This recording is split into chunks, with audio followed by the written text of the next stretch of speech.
यहाँहरू सबैजनालाई जय मसीह। आजको दिन हामी प्रभु येशू ख्रीष्टको मृत्युको स्मरण गर्नलाई हामी यो सङ्गतिमा हामी भेला भएका छौँ। अनि यो समय हामीहरू सबैजना हाम्रो आँखालाई बन्द गर्नेछौँ अनि सबै थोकलाई बिर्सिकन उनी येशू जो तपाईँ अनि मेरो निम्ति त्यो क्रुसमा चढी जानुभयो, क्रुसमा टाँगिनुभयो, उनी येशूलाई हामी सम्झनेछौँ। उनी येशू जसले तपाईँ अनि मेरो निम्ति त्यो कोर्राको चोट सहनुभयो अनि जुन कारणले गर्दा आज तपाईँ अनि मैले नयाँ जीवन पाएका छौँ। उनी येशूलाई हामी सम्झनेछौँ अनि उनी येशूलाई हामीहरू यो समय दिनेछौँ। गलाती 2:20 भन्दछ, म ख्रीष्टसँग क्रुसमा टाँगिएको छु। अब उपरान्त जिउने म होइन, तर ख्रीष्ट ममा जिउनुहुन्छ। जुन जीवन शरीरमा म अहिले जिउँछु त्यो परमेश्वरको पुत्रमा विश्वास गरेर जिउँछु, जसले मलाई प्रेम गर्नुभयो र मेरो निम्ति आफैलाई अर्पण गर्नुभयो। अनि आउनु सुने येशूलाई जसले तपाईँ अनि मेरो निम्ति आफैलाई अर्पण गर्नुभयो, उनी येशूलाई हामीहरू महिमा दिनेछौँ, उनी येशूको हामी प्रशंसा गर्नेछौँ अनि उनी येशूलाई हामी सबै आदर भक्ति हामी दिनेछौँ। अनि गीतले भन्दछ, प्रभु उचाल छु त्यो नाउँ, स्तुति गाउन चाहन्छु म, खुसी छु मेरो जीवनमा आउनुभयो बचाउन। हामी स्वतन्त्र हुँदै उत्साहित हुँदै उनी प्रभु येशूलाई हामी धन्यवाद स्वरूप हामी उचाल्नेछौँ।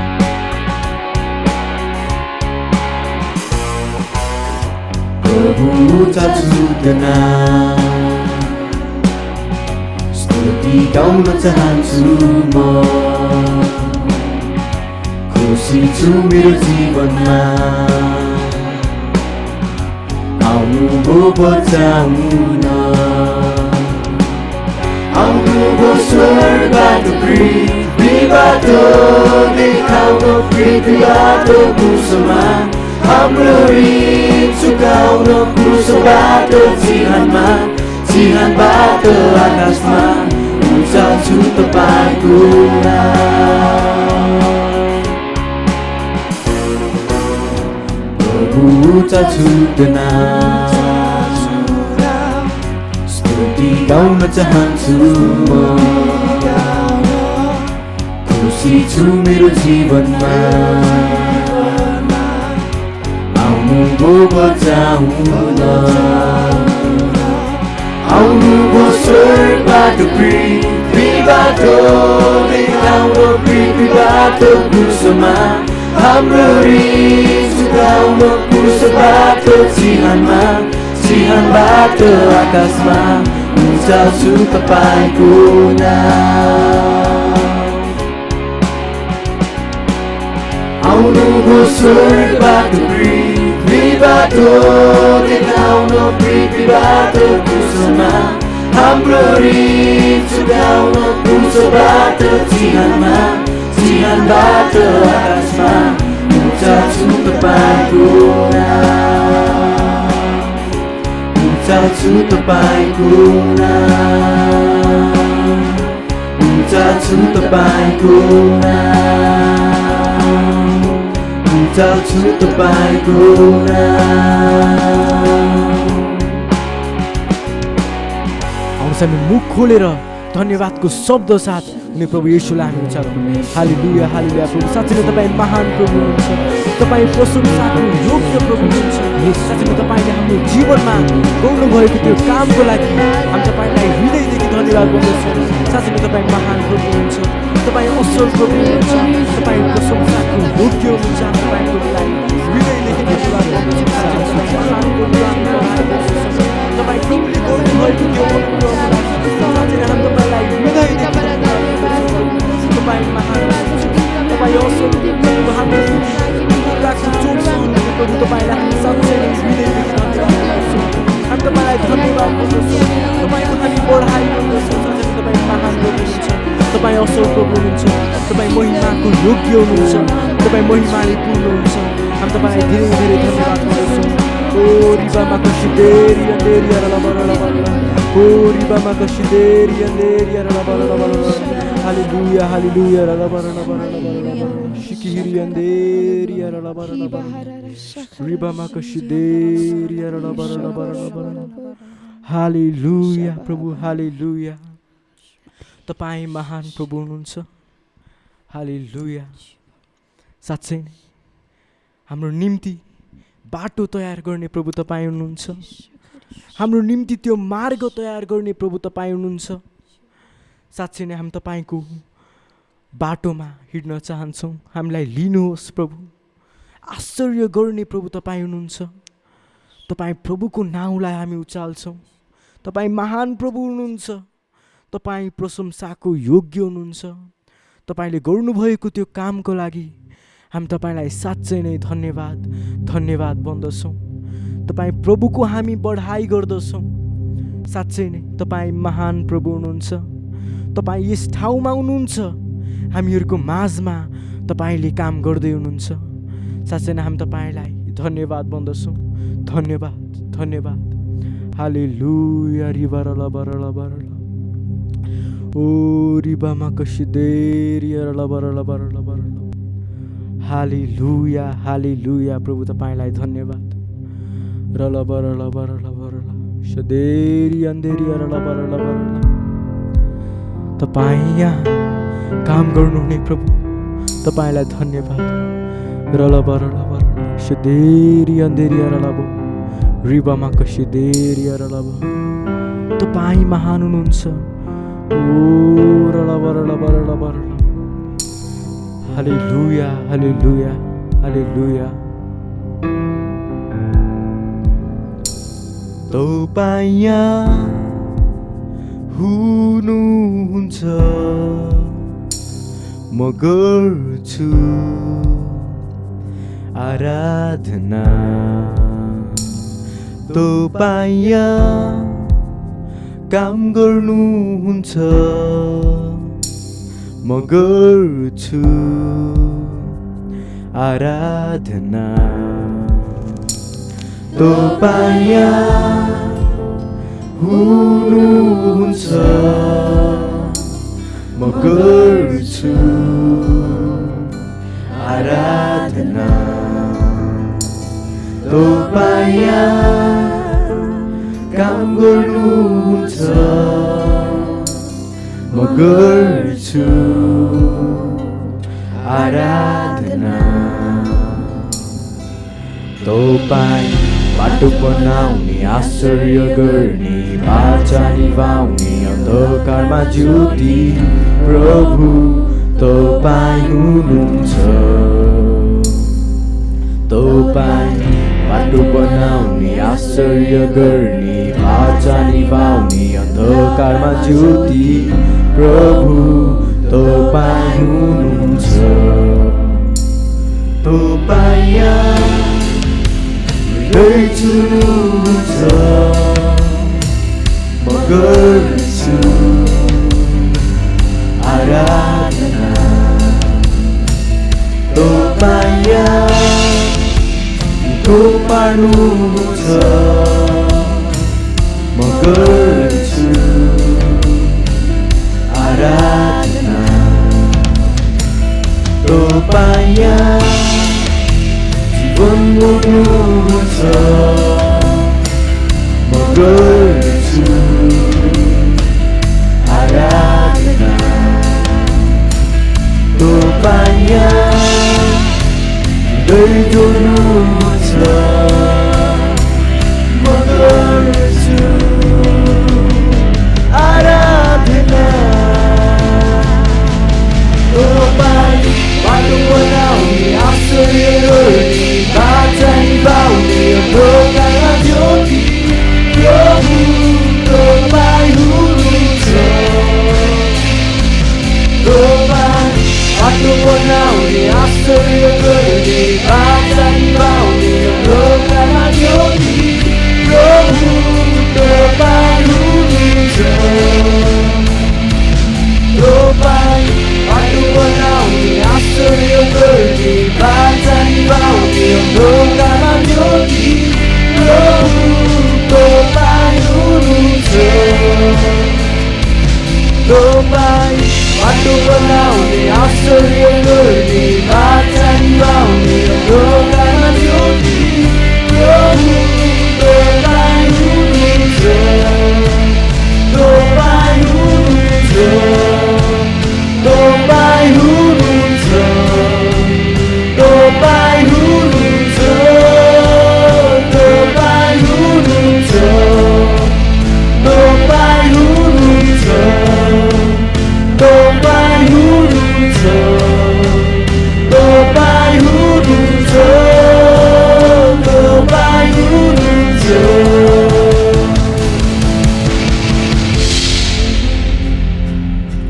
तपाईँ अनि मैले थाहै नगर्दा काम गर्नुहुने प्रभु हाम्रो प्रभु हुनुहुन्छ। तपाईँ अनि मैले नदेख्दै काम गर्नुहुने प्रभु तपाईँ अनि मेरो प्रभु हुनुहुन्छ। ओ रलबर लबर लब सदेरी रलबर लबर लब रिबामा कसिदेरी मैले नदेख्दा काम गर्नुहुन्छ थाहै नगर्दा काम गर्नुहुन्छ कहिल्यै रोकिनुहुन्न कहिल्यै रोकिनुहुन्न मैले नदेख्दा काम गर्नुहुन्छ थाहै नगर्दा काम गर्नुहुन्छ कहिल्यै रोकिनुहुन्न कहिल्यै रोकिनुहुन्न बाटो बनाउने आश्चर्य गर्ने बाचा निभाउने ढोकामा ज्योति प्रभु तपाईँ हुनुहुन्छ तपाईँ बाटो बनाउने आश्चर्य गर्ने बाचा निभाउने ढोकामा ज्योति प्रभु तपाईँ हुनुहुन्छ तपाईँ बाटो बनाउने आश्चर्य गर्ने बाचा निभाउने ढोकामा ज्योति प्रभु तपाईँ हुनुहुन्छ तपाईँ बाटो बनाउने आश्चर्य गर्ने बाचा निभाउने ढोकामा ज्योति प्रभु तपाईँ हुनुहुन्छ तपाईँ बाटो बनाउने आश्चर्य गर्ने बाचा निभाउने ढोकामा ज्योति प्रभु तपाईँ हुनुहुन्छ तपाईँ बाटो बनाउने आश्चर्य गर्ने बाचा निभाउने ढोकामा ज्योति प्रभु तपाईँ हुनुहुन्छ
प्रभु तपाईँ महान हुनुहुन्छ।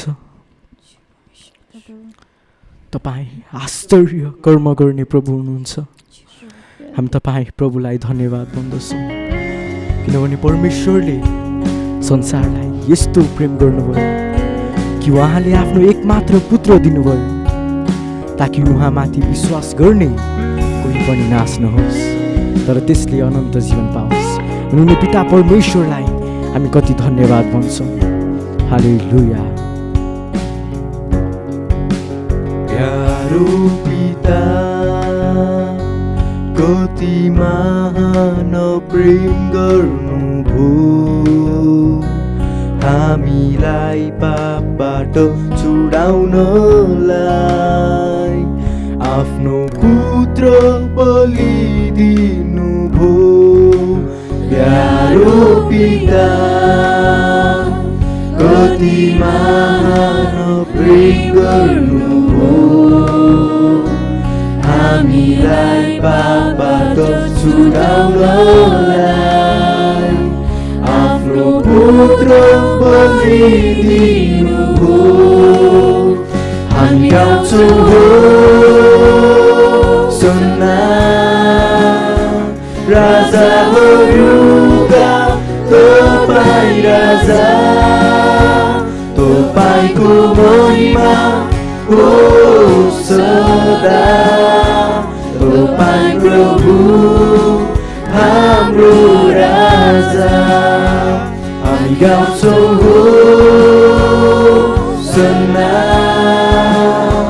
राजाहरूका तपाईँ राजा, तपाईँको महिमा होस् सदा। तपाईँ प्रभु हाम्रो राजा।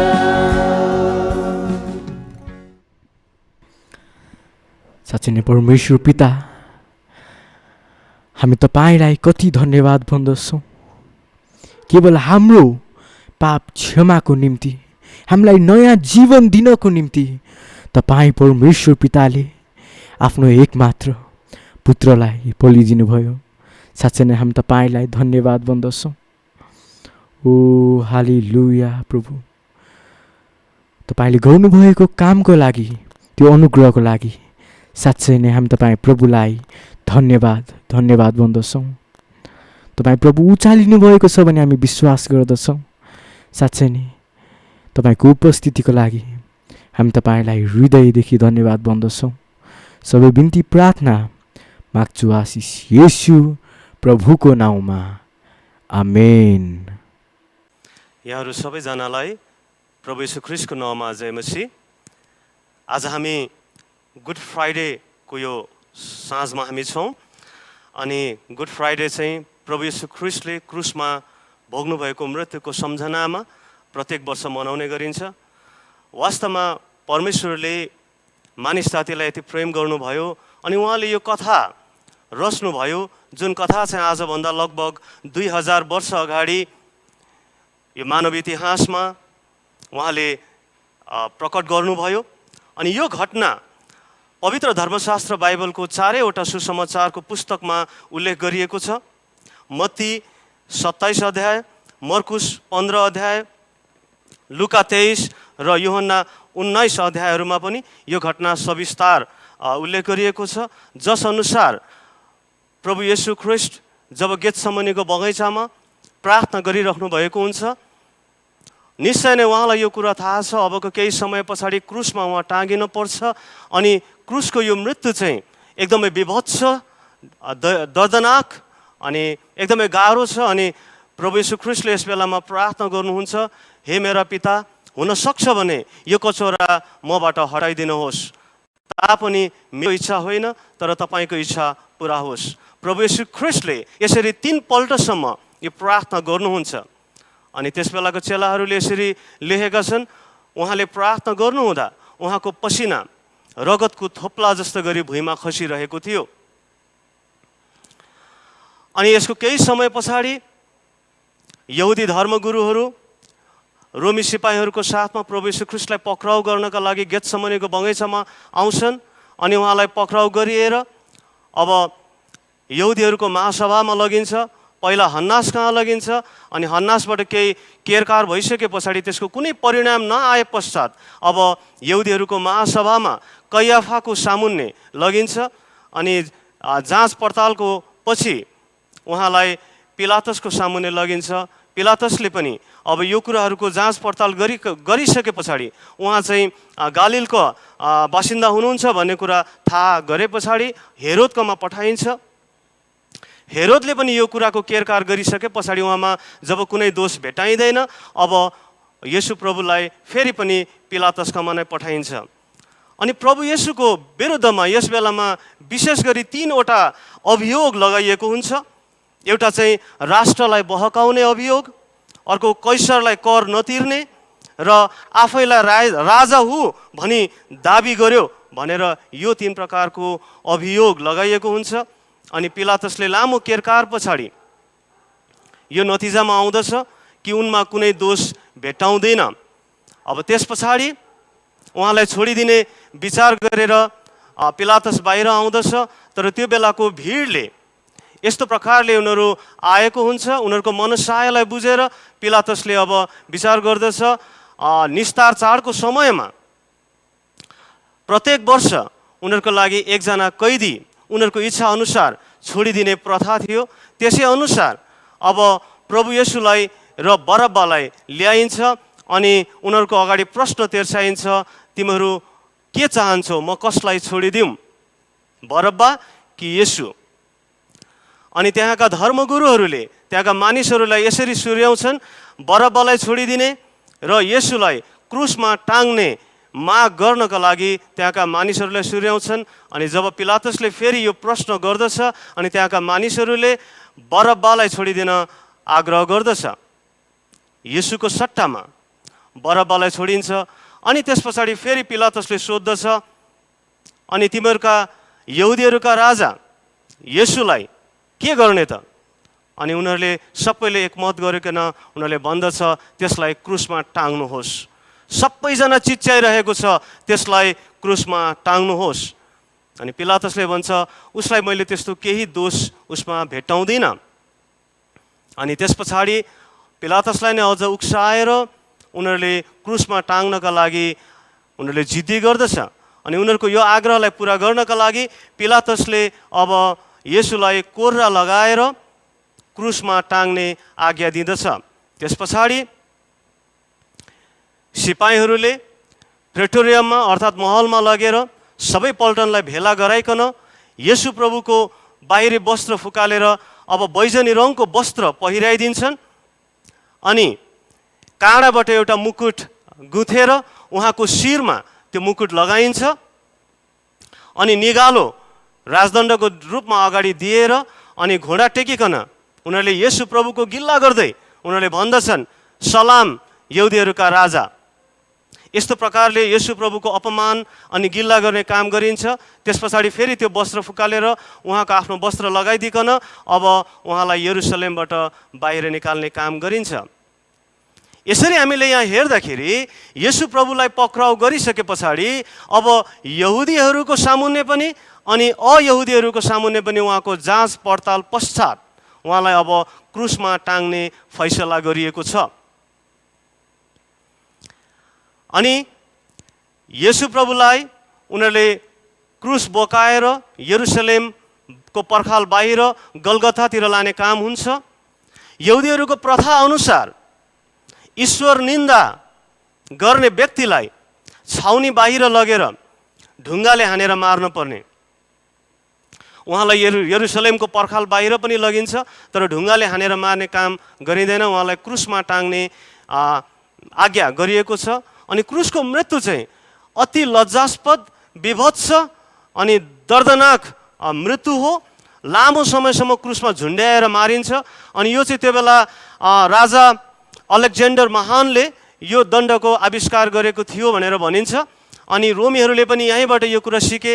तर यति साह्रो लज्जास्पद र दर्दनाक मृत्यु थियो कि रोमीहरूले आफ्ना नागरिकहरूलाई यस्तो प्रकारको सजाय सम्भवतः उनीहरूले दिने थिएन।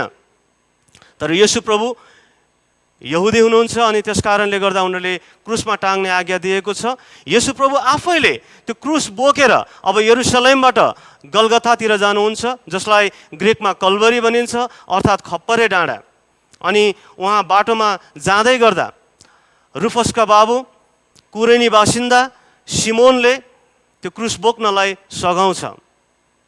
कोर्राको चोटले घायल भएको शरीरले अब क्रुस बोकेर गलगथातिर गएको छ। अनि जब गलगथामा पुग्दछ अनि त्यहाँनिर यो कष्ट अनि पीडाले भरिएको त्यो अवस्थामा येशू प्रभुलाई त्यो दुखाइ कम गर्नका लागि त्यहाँनिर पित्त मिसिएको दाखमध्ये पिउनका लागि दिइन्छ। उहाँले चाखेर त्यसलाई इन्कार गर्नुहुन्छ। अनि हामीले कल्पना पनि गर्दाखेरि आङसिरिङ्ग हुने प्रकारले क्रुसमा उहाँलाई टाङ्ने काम गरिन्छ। दुईवटा हातहरू तन्काएर हत्केलामा 7 इन्च लामो किल्ला ठोक्ने काम गरिन्छ। शिरमा काँडाको मुकुट छ अनि खुट्टालाई दुईतिर जोडेर त्यहाँनिर अर्को एउटा किल्ला ठोक्ने काम हुन्छ। बिहानको 9 बजे उहाँलाई क्रुसमा टाँगिन्छ। अनि मानिसहरूले त्यो ठाउँमा आउँदाखेरि गिल्ला गरिरहेका छन्, यसले अरूलाई त बचायो, आफूलाई पनि बचाएर देखाओस्।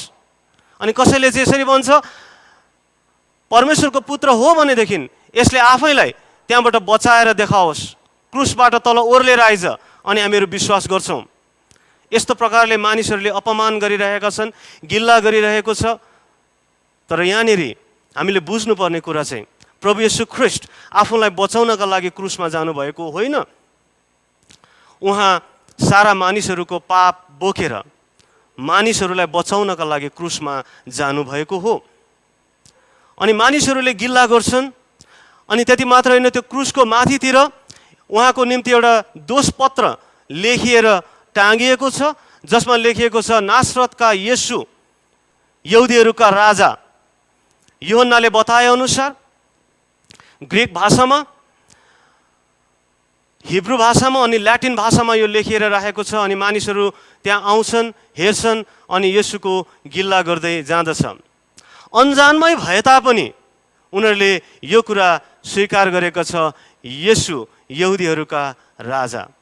कति अचम्मको कुरा, जब उहाँ जन्मनु भयो त्यतिखेर पनि यहुदीहरूका राजा भई जन्मनु हुने कहाँ हुनुहुन्छ भनी खोज्न आएका थिए। जब उहाँलाई क्रुसमा टाँगियो त्यतिखेर पनि यहुदीहरूका राजा भनिकन लेखिएको छ। अनि यो विश्वको इतिहासमा एकजना यस्तो व्यक्ति जो जन्मदा पनि राजा भएर जन्मनु भयो अनि मृत्यु हुँदाखेरि पनि राजा भइकन। अनि उहाँलाई क्रुसमा टाँगिने यो काम भएको छ। 2 जना डाकुहरू उहाँको देब्रेतिर अनि दाहिनेतिर, उनीहरूले पनि गिल्ला गर्दै एकजनाले यसरी भनिरहेको छ, तपाईँ येशू हुनुहुन्छ भने आफूलाई पनि बचाउनुहोस् अनि हामीहरूलाई पनि बचाउनुहोस्। अनि त्यही टाँगिएका डाकुहरूमध्ये लुकाले आफ्नो सुसमाचारको पुस्तकमा लेखे अनुसार एउटा डाकुले भन्दछ, त्यो अर्को डाकुलाई हकारेर भन्दछ, हामीले गरेको दण्ड भोगिरहेका छौँ, तर यो व्यक्ति त निर्दोष हुनुहुन्छ। अनि येशू प्रभुलाई भन्छन्, प्रभु तपाईँ आज पिताको घरमा जानुहुँदा मलाई पनि सम्झनुहोस्। अनि येशू प्रभुले त्यसै घडी क्रुसमा टाँगिएकै अवस्थामा भन्नुहुन्छ, साँच्चै म भन्दछु आज तिमी मसँगै स्वर्गलोकमा हुनेछौ। प्रभु येशू क्रुसको मृत्युसम्मै पनि आज्ञाकारी हुनुभयो। उहाँले त्यहाँ पनि काम गरिराख्नु भएको छ। अरू मानिसहरूले गिल्ला गरिरहेका छन्, तर प्रभुले क्रुसबाट यो भनिराख्नु भएको छ, हे पिता यिनीहरूलाई क्षमा गर्नुहोस्, यिनीहरूले के गरिरहेका छन् सो जान्दैनन्। यस्तो प्रकारको दर्दनाक घटना शुक्रबारको दिन क्रुसमा यो काम हुँदछ। तर वास्तवमा प्रभु असहाय भएर त्यो बेलामा यस्तो घटना घटेको होइन। यो सबै कुरा चाहिँ परमेश्वरले मानिसलाई प्रेम गरिकन मानिसको पापबाट छुटकारा दिनका लागि यो कथा रच्नुभयो, जुन कथालाई ऐतिहासिक घटनाको रूपमा आजभन्दा लगभग 2000 वर्ष अगाडि उहाँले रूपान्तरित गर्नुभयो। उहाँको लागि शरीरका कष्टहरू त त्यति नै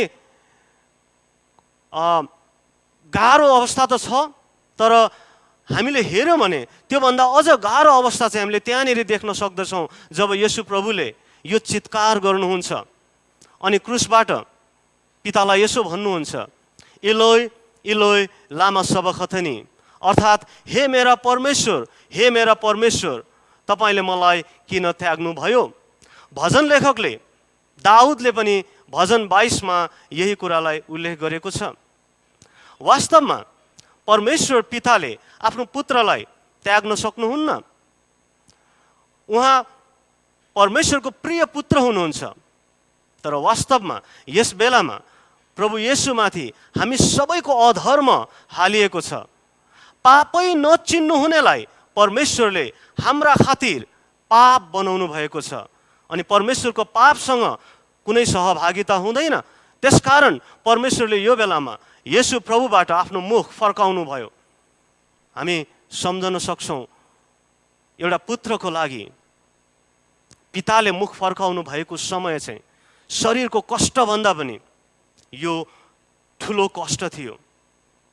हामीलाई लाग्छ यो चाहिँ सबै अब प्रभु येशू असहाय अवस्थामा हुनुहुन्छ, तर वास्तवमा यसो होइन।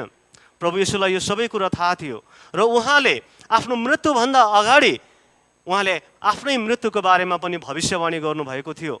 उहाँले मात्र होइन तर भजन लेखकले पनि भजन 22 यही कुरालाई सङ्केत गरिरहेको थियो भने प्रभु येशू ख्रीष्ट मानिसको रूपमा यस संसारमा आउनभन्दा लगभग 800 वर्ष अगाडि यशाया अगमवक्ताले पनि प्रभु येशूको कुन प्रकारले मृत्यु हुने हो भन्ने कुरालाई सविस्तार वर्णन गरेको हामी पाउँदछौँ।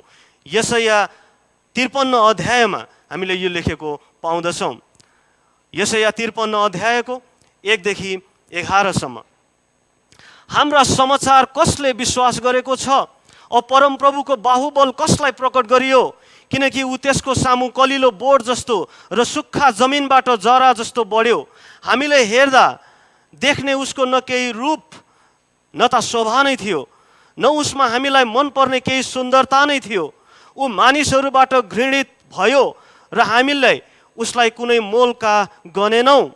4 पदमा निश्चय उसले हाम्रै कष्टहरू सहयो र हाम्रा दुःख भोग्यो, तापनि हामीले उसलाई परमेश्वरबाट हिर्काइएको, पिटिएको र दुःखमा परेको ठान्यौँ।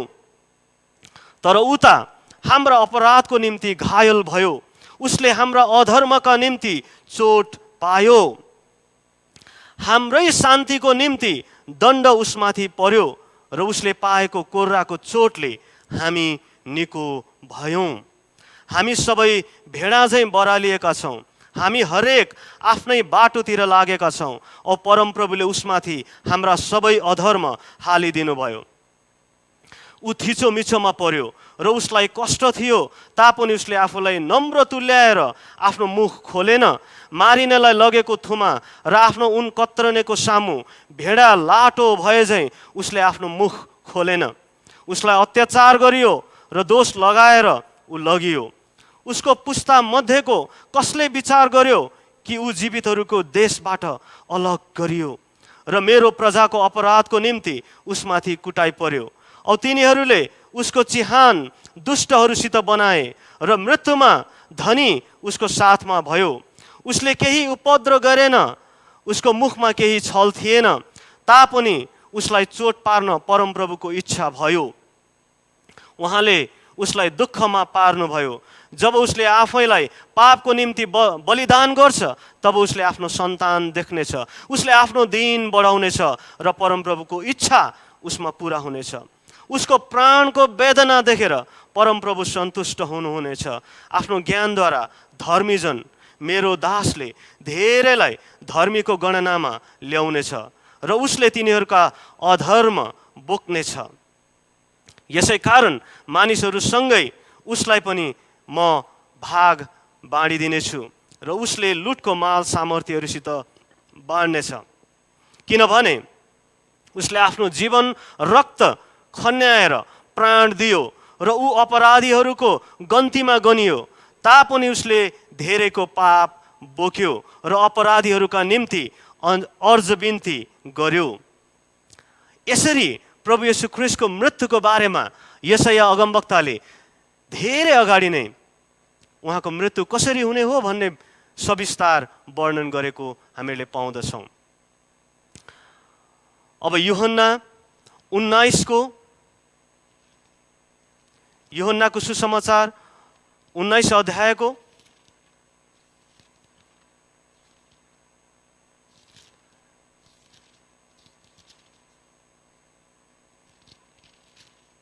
1 खण्डमा हामी हेर्नेछौँ। येशूको मृत्यु भनेर लेखिएको छ यूहन्ना 19:28 त्यसपछि येशूले सबै कुरा अब सिद्धिए भनी जानेर धर्मशास्त्र पुरा होस् भनी भन्नुभयो, मलाई तिर्खा लाग्यो। त्यहाँ सिरकाले भरिएको एउटा भाँडो राखिएको थियो, यसकारण सिरकाले भरिएको स्पन्ज एउटा हिसपको हाँगामा राखेर तिनीहरूले उहाँको मुखमा पुर्याइदिए। जब येशूले सिरका लिनुभयो तब उहाँले भन्नुभयो, अब सिद्धियो, र उहाँले शिर निहुराएर आफ्नो आत्मा त्यागिदिनु भयो। मत्ती, मर्कुस र लुकाले बताएकोमा चाहिँ उहाँ ठुलो स्वरले कराउनु भयो अनि उहाँले भन्नुभयो, हे पिता, मेरो आत्मा तपाईँको हातमा सुम्पन्छु। अनि उहाँले प्राण त्यागिदिनु भयो। त्यो दिन तयारीको दिन थियो, यसकारण यहुदीहरूले सब्बातमा, विशेष गरी यस सब्बातमा जुन चाहिँ महत्त्वपूर्ण थियो, मृत शरीरहरू क्रुसमा नरहुन् भनी पिलातसलाई बिन्ती गरे र तिनीहरूका खुट्टा भाँचेर तिनीहरूका शरीर लगिउन् भनी माग गरे। तब सिपाहीहरू आएर उहाँसँग क्रुसमा टाँगिएकाहरूका खुट्टा भाँचे, पहिले एकजनाको त्यसपछि अर्काको। जब तिनीहरू येशू कहाँ आए तिनीहरूले देखे कि उहाँको मृत्यु अघि नै भइसकेको रहेछ र उहाँका खुट्टा भाँचेनन्। तर सिपाहीहरूमध्ये एकजनाले उहाँको कोखामा भालाले घोच्यो र तुरुन्तै रगत र पानी निस्क्यो। तिमीहरू पनि विश्वास गर्न सक भनी यो देख्नेले गवाही दिएको हो र उसको गवाही साँचो छ र साँचो बोल्दछु भनी ऊ जान्दछ। उहाँको कुनै पनि हड्डी भाँचिने छैन भन्ने धर्मशास्त्रको वचन पुरा होस् भनेर यी कुरा हुन आए। हामी कसरी देख्न सक्छौँ, उहाँको जीवनमा प्रत्येक घटनाहरू धर्मशास्त्रमा लेखिएका वचनहरू पुरा हुनलाई यी सबै कुराहरू भए।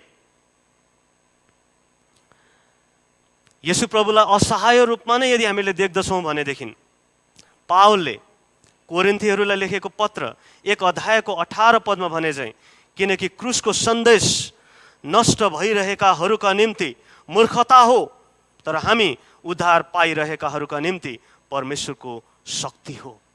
प्रभु येशू ख्रिस्टले बिहान 9 बजेदेखि दिउँसो 3 बजेको समयसम्म लगभग 6 घन्टा क्रुसमा टाँगिनुभयो। त्यो दर्दनाक अवस्था, त्यो विभत्स कष्ट उहाँले भोग्नुभयो मानिस जातिको उद्धारको लागि। उहाँ यदि क्रुसमा नमर्नु भएको भए मानिसहरूले उद्धार पाउने थिएनन्। अनि उहाँ क्रुसमा मरे हुनु भएन। तेस्रो दिनमा मृत्युलाई जितिकन उहाँ फेरि बौरी उठ्नुभयो। अब म तपाईँहरूको ध्यानलाई फेरि एकचोटि यूहन्नाले लेखेको सुसमाचार 19:30 लिएर जान चाहन्छु, जहाँनिर लेखेको छ, जब येशूले सिरका लिनुभयो तब उहाँले भन्नुभयो, अब सिद्धियो, अब सिद्धियो। यूहन्नाले यो वाक्यांशलाई एक शब्दमा ग्रिक भाषामा यसरी लेखेको रहेछ, तेतेलेस्ताई, जसको अर्थ हो अब सिद्धियो। त्यो बेलामा बोलिने गरेको यो शब्द, यो एउटा शब्द तेतेलेस्ताईले महत्त्वपूर्ण अर्थ राख्ने रहेछ। यसको केही उदाहरण यहाँनिर हेर्नेछौँ।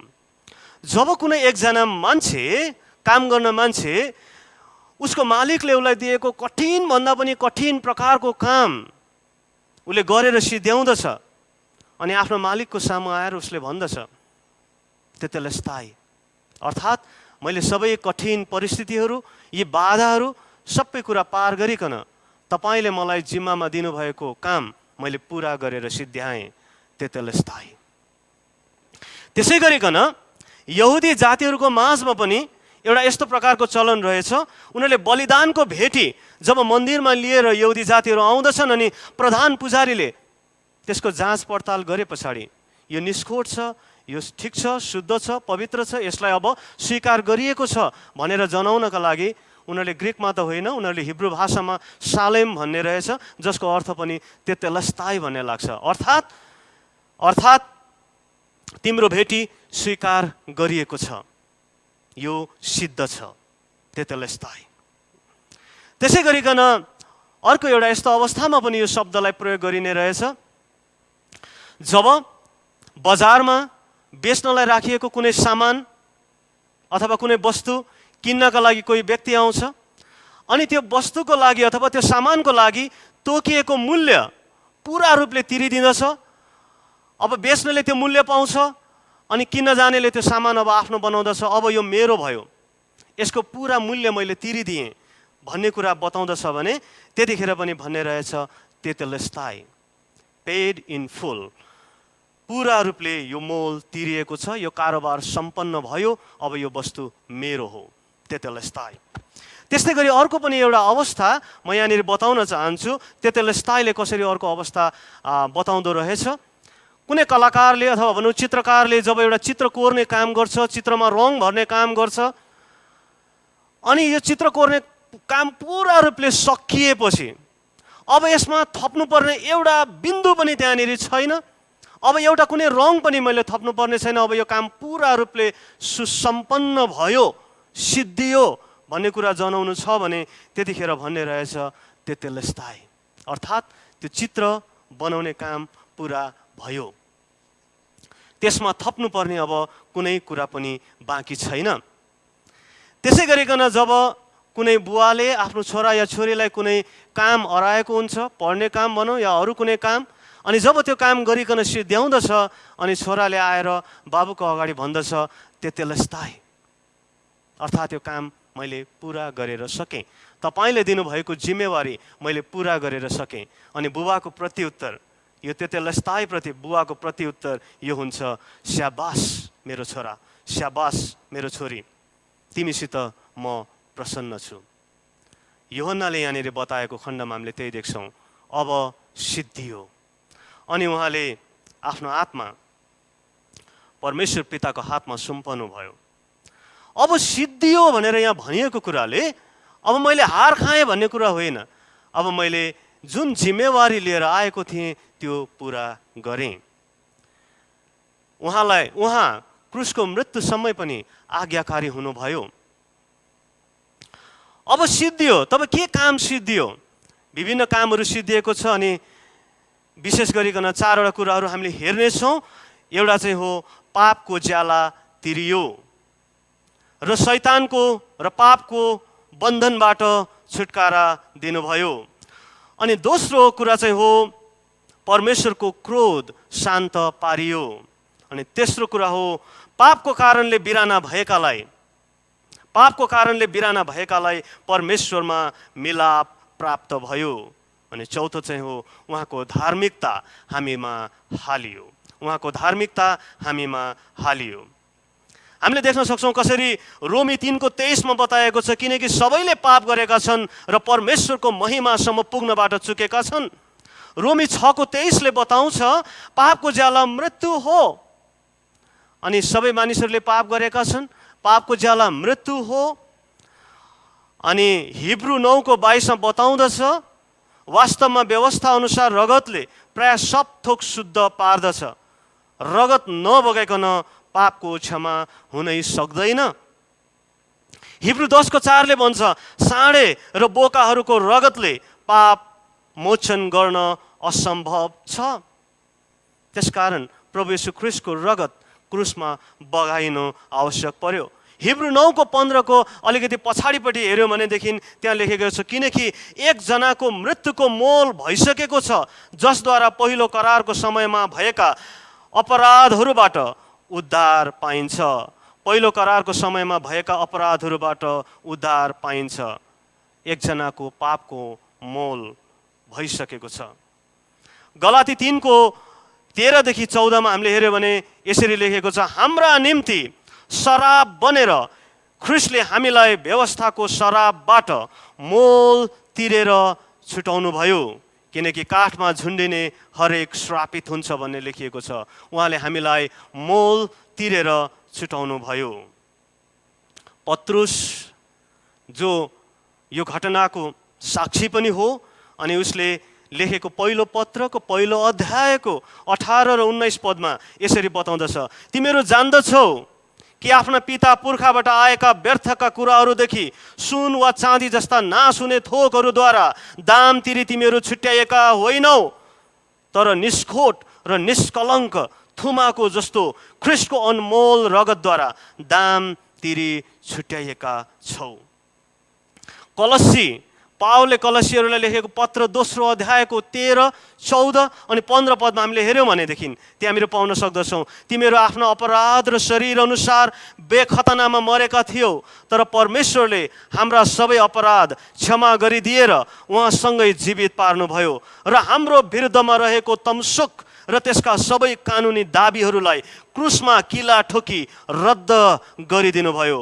उहाँले प्रधानताहरू र शक्तिहरूलाई निशस्त्र पारी ती सबैमाथि क्रुसमा विजय प्राप्त गर्नुभयो र तिनलाई खुल्लम खुल्ला तमासा बनाइदिनु भयो। प्रभु येशू ख्रिस्टले क्रुसमा व्यक्त गर्नुभएको प्रेमको सन्देश हो यो। अनि यसलाई हामीले गुड फ्राइडे, भलो शुक्रबार, पवित्र शुक्रबार जसरी भनौँ हामी यो मनाउँदछौँ, कारण उहाँले यो विजय दिनुभयो।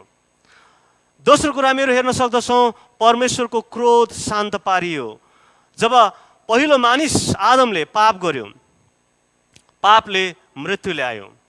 जब पाप भयो, परमेश्वरबाट मानिसहरू टाढा भए, परमेश्वरको क्रोध अब मानिसहरूमाथि पर्ने भयो। तर परमेश्वरले अब मानिसले पापको ज्याला तिरेरै नसक्ने अवस्था भएकोमा परमेश्वरले अब एउटा यस्तो सुन्दर कथा रच्नुभयो जसको उत्कृष्ट नमुना हामीले क्रुसमा देख्दछौँ। अनि क्रुसमा उहाँले आफ्नो पुत्रलाई सबै मानव समुदायको अधर्म, पाप हालिदिनु भयो अनि परमेश्वरको क्रोध शान्त पारियो।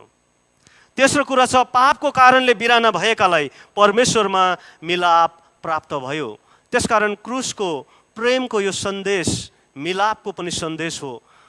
पाप गरेका कारणले परमेश्वरबाट बिराना भएकाहरूलाई प्रभु येशू ख्रिस्टको मृत्युले परमेश्वरमा मिलाप प्राप्त भएको छ।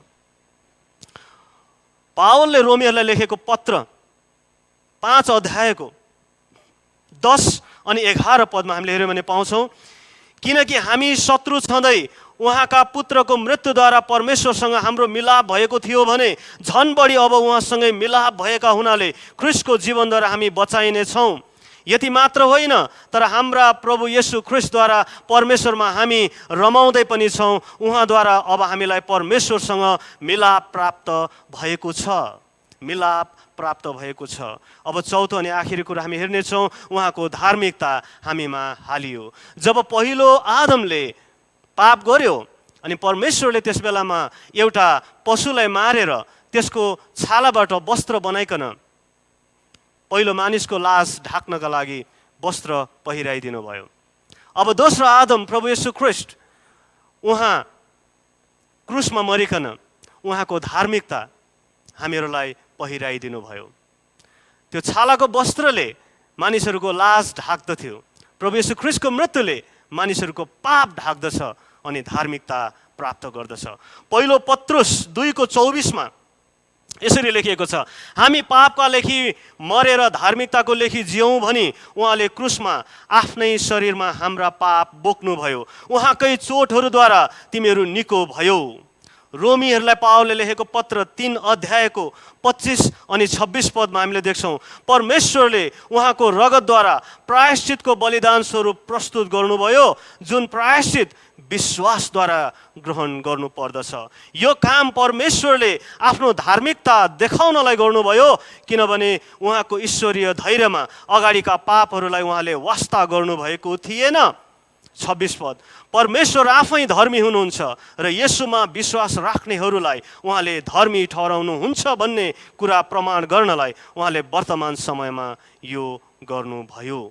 फेरि पावलले दोस्रो कोरिन्थीलाई लेख्दाखेरि 5 अध्यायको 21 पदमा यसरी लेख्दछ, किनकि हामी उहाँमा परमेश्वरको धार्मिकता बन्न सकौँ भनेर पाप नचिन्नु हुनेलाई परमेश्वरले हाम्रा खातिर पाप बनाउनु भयो, हाम्रा खातिर पाप बनाउनु भयो, हामी परमेश्वरको धार्मिकता बन्न सकौँ भनेर।